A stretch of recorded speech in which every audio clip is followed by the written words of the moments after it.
I'm joined here today by the one and only Alesha Zappitella, who we found out is going to be back in action soon against Lindsey Vanzandt. Thank you so much for joining me. How are you? I'm great. How are you? I'm doing well. Thank you for asking. I know everybody's been locked down a lot. We're seeing people all over the world are getting some freedom again. Are you finally free? Are you able to get out of what's been quarantine?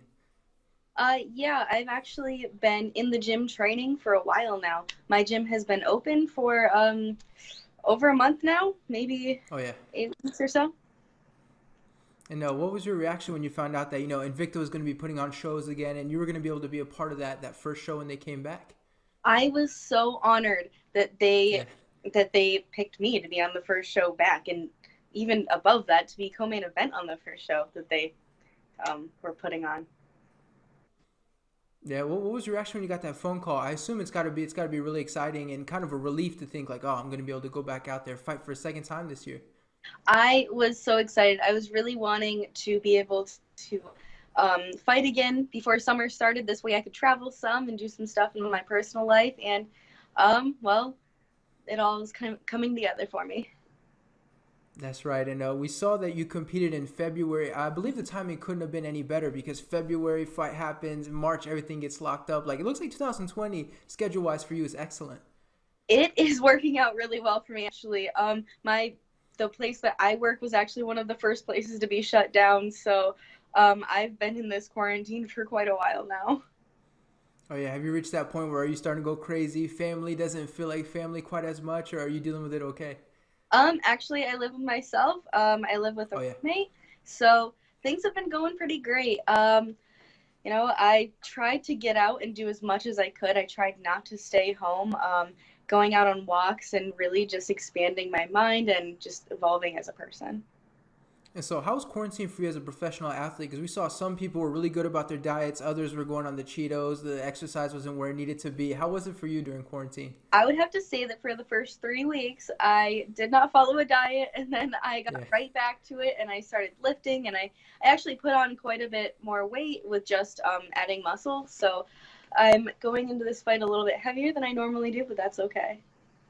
And so, is that going to be an advantage for you? Are you going to feel stronger, or is it going to affect your weight cut a little bit? Well, I've had way worse weight cuts than what this one's going to be. So I Yeah. have seen the worst, and it's not going to be that. And um, I just feel very strong. So I feel really good about this. And so, how's training camp going for you so far? I assume things are unique, right? Because we hear a lot of fighters they don't have quite as many training partners as usual. Are you training the way you want to? I would have to say that this has been the best training camp ever. I'm getting in 4 sessions a day, and then although our gym is back to having regular classes now, before that, I was getting my training partners together, and we would go and train at a specific time where our coach would put us through a specific workout for my fight camp.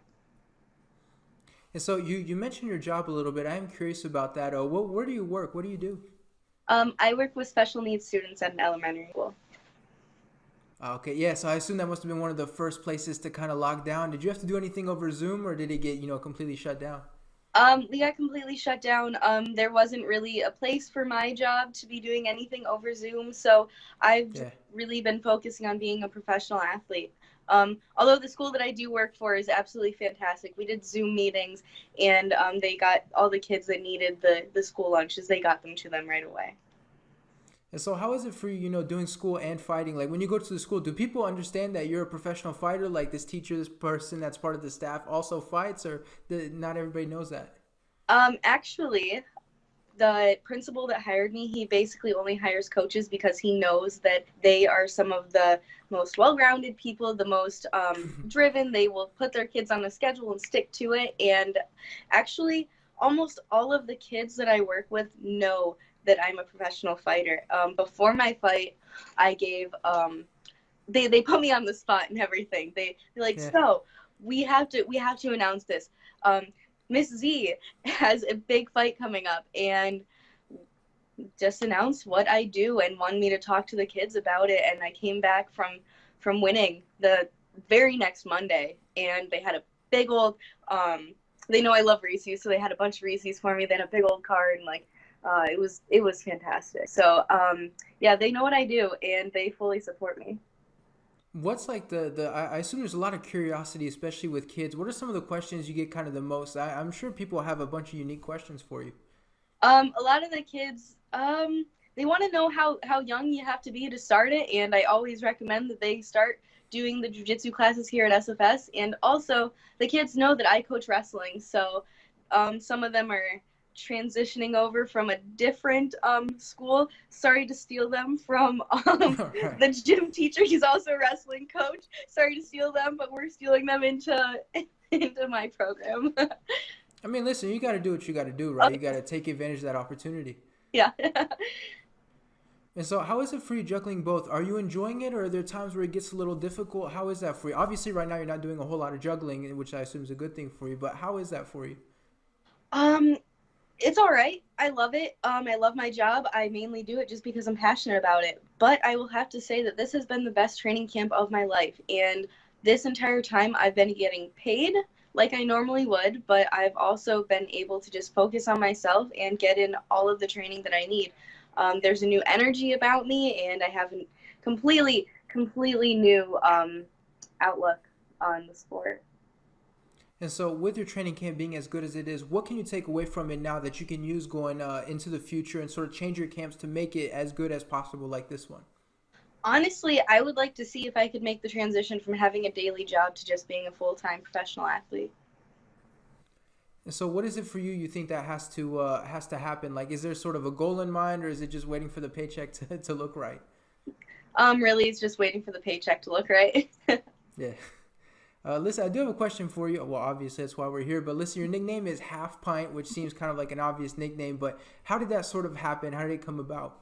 So actually, when I first came to SFS 5 years ago, my teammate Josh Parisian, he started calling me Half Pint, and no one knew that it was actually my great grandmother's nickname. And I always wear a necklace that says Half Pint on it. So the second that he called me Half Pint and other people started, I'm like, well, it just makes sense. I mean, it really is the perfect nickname. Not only do you have someone from your family, but people started calling you that. Like that's the ultimate nickname story. Like you have to keep it after that. Yeah. All right, let's talk about this fight with Lindsey Vanzandt a little bit. First things first, was this like the first opponent that they came to you with, and what was your reaction when you first heard her name when they offered it to you? This was the first opponent that they gave me, and I said yes instantly. And so, how do you sort of look at the matchup with her? Obviously, assuming that you kind of like it for yourself. Okay, so I know that she is a better striker. I know that she has the range, but I have the power, and I've also heard through the grapevine. I don't really focus too much on my opponents, but I heard that she thinks that her jiu-jitsu is good enough to compete with mine. But I'm gonna be completely honest. I've been wrestling since I was 5. I've been doing this for 20 years now. Um, Mixing my purple belt, almost brown belt in jiu-jitsu with wrestling is a completely new art that if you've never seen it before, you're not going to be prepared for. And so it makes me think a little bit of the Michael Jordan documentary where someone would say something, he'd be like, so I took it personal, and he went out there and scored 60. Is this your, I'm going to take it personal and go out there and score 60? I don't take anything personal, but I have been more brutal in the training room than I've ever been. I found peace in my personal life. This quarantine has actually been quite amazing for me. I'm a different person than I ever have been. And it's weird where the peace comes with everything and even evolving as a person, I've just become just brutal. So what kind of fight are you expecting out there? Are you expecting a brawl? Is it something that's going to be very ground game heavy? Do you sort of have an idea what kind of fight to expect? I expect her to try to stay long, and I'm used to that. I'm gonna get in on the inside. I'm gonna back her up to the cage, or I'm gonna take her down, and then from there, I'm gonna go to work. And I expect her to throw everything that she has at me. I think that she's a purple belt as well, but there's levels to it. And so, unfortunately, in your past two fights, not this last one you had, but the ones before, things weren't quite going your way, and it looks like there's been sort of a shift, especially heading into 2020. What kind of was that shift for you? Is it something in mentality? Is it something in the training room? What's kind of been going on there? Well, after first my first loss against Viviani, I might not have taken it to heart as much as I should have because I knew that she was way bigger than me. She was a UFC veteran. I knew that she was just better than me in that fight. And then I went in and I fought Kana Asakura over in Japan, and I truly thought that I won that fight. But the reality is, they gave it to her, and it really kind of struck something in me. And I know that I'm destined for greatness. I've known that since I was little. I was put into dance and wrestling at the same time, and I chose wrestling. That's not normal. Um, so I kind of came back to my roots, and I did a lot of digging. I rewrote all of my past traumas. I really just kind of got rid of any negative anything in my life, and I've just become a better person. And really, it's kind of just shifted my mindset for life as a whole. So it basically started with just becoming a better person and a better me, and it shifted over to my fight career. And so how did you sort of do that? Is that something that you did yourself by just sitting back and reflecting? Did you work with maybe some kind of sports therapist or something? Like what kind of what did you do there? It started out by journaling, and over the quarantine, I went away for a couple of days. I spent time in the woods, and I went out there with a list of questions, and I just sat with myself. I had no distractions, and I just figured things out. Yeah, it's such an interesting thing because we know for fighters like the mental game is so important, and it really seems like it's something that you kind of have mastered, or at least you're starting to figure out yourself. Hmm. Yeah, it definitely has. It definitely is. I've always known growing up that most of wrestling was a mental aspect, and I knew that it that I had to beat my opponent mentally before I could actually beat them physically. And becoming an adult and being on my own, it presents new challenges, and it was just a lot of stuff that I just had to get over and go through myself and just come into my own. And so this fight against Lindsey, that would put you on a two-fight winning streak. Obviously, it'd be a big win. What does that do for your career at this point? When I beat Lindsey, I will get a title fight. All right, there we go. One last question, kind of an obvious one that you're going to hear a million times from the fans, from the media, everybody, including now. But how do you see this fight playing out come July? I see Lindsey trying to throw everything that she can at me, and I don't think that she has the answers to anything that I'm gonna. I don't think she has the answers to everything that I'm gonna throw at her. I'm too brutal. I have wrestled for too long. I don't care how long anyone wrestles; they're not gonna catch up to 20 years of experience over a couple of months. All right, well, there we go. We look forward to it. It's going to be a great fight. Obviously, I don't have to tell you that. Thank you so much for the time. I really appreciate it. Thank you.